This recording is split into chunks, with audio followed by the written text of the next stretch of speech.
The Free Market Foundation says nationalization of enterprises is not the answer for South Africa, and analysts are divided on whether the Reserve Bank will lower the repo rate this week. I'm Richard Brooks. The Free Market Foundation says nationalization of enterprises is not the answer for South Africa. That's because countries where there's no nationalization have better economic growth and job creation rates. The foundation has published a book called Nationalization based on their research.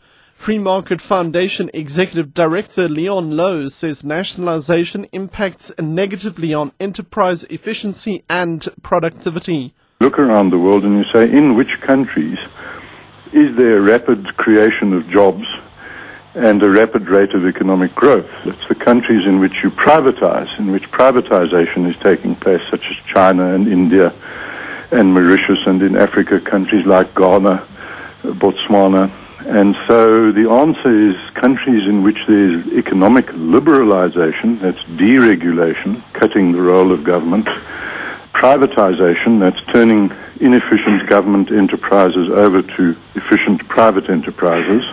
Analysts are divided on whether the Reserve Bank will lower the repo rate this week. Government bonds firmed on Friday as the market priced in an interest rate cut at this week's Monetary Policy Committee meeting after a similar move by the European Central Bank last week. Analysts say that the Reserve Bank does not just look at inflation but growth as well.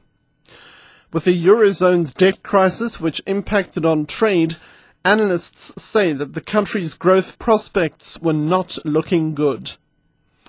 According to analysts, these expectations of monetary loosening might be a bit overdone though, because the volatile rand has clouded the inflation picture and might see the Reserve Bank maintain its wait-and-see approach when it announces its verdict on Thursday.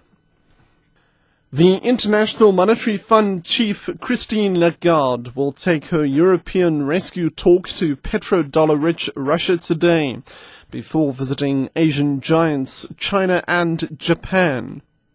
Lagarde's two-day stay in Moscow, her first official foreign trip outside the EU, will include talks with President Dmitry Medvedev and meetings at the Finance Ministry and the Central Bank. The Kremlin says the European public debt crisis will dominate negotiations, just as had been the case at the recently concluded Group of 20 summit in France.